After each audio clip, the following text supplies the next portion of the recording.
A month ago, it looked as if we were in the last few days of the end game, and the Ukrainians changed their mind and went back into Bakhmut, in effect. They stopped withdrawing.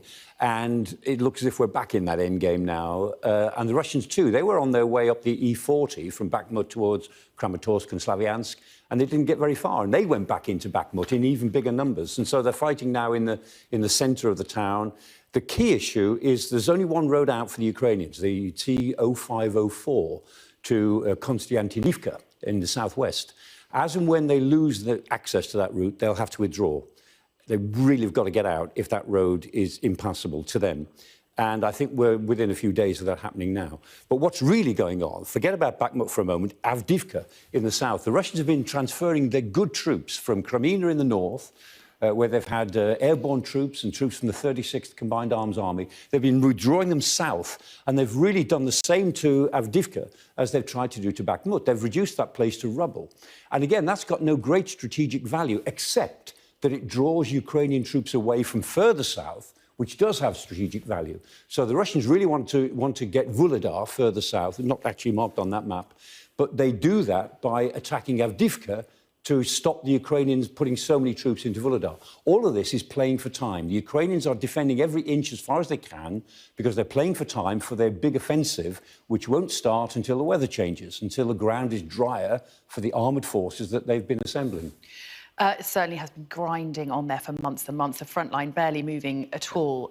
Michael, let's talk about these classified documents now, which have been leaked, hugely sensitive documents. Could they impact the war? Not the Ukrainian war very much. I mean, what we've learned from these documents doesn't change much, really, in terms of Ukraine. It's very embarrassing for the Americans, but it only really confirms a few of the things we knew. So it's given us a few of the names of the 12 brigades that we knew the Ukrainians were putting together, and we now know some of them have got names like the Hurricane Brigade and the Spartan Brigade. What about details of the counteroffensive?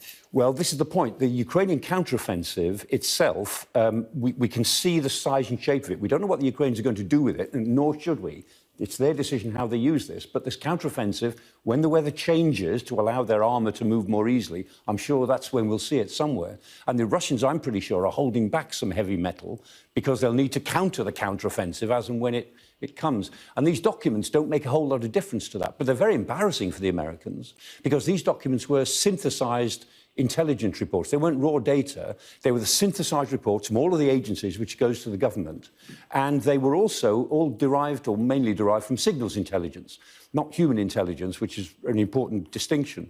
And signals intelligence is very, very good. The American SIGINT, as they call it, is very good. And it shows how much the Americans know about what the Russians are doing.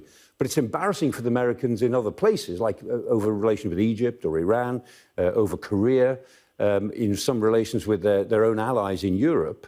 But over the Ukraine war, it doesn't tell us anything we didn't really already know. It's not very sensitive, actually, despite what dramatic things people say about them.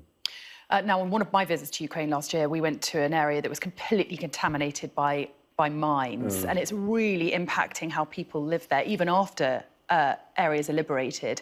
Tell us how that's impacting large areas of the country. It's almost everywhere, isn't it? I mean, landmines make areas completely impassable. The military can get through landmines easily, relatively. The military can clear a field of landmines to 20%, and then they move through it. But civilians have got to have 100% clearance before they can use the field.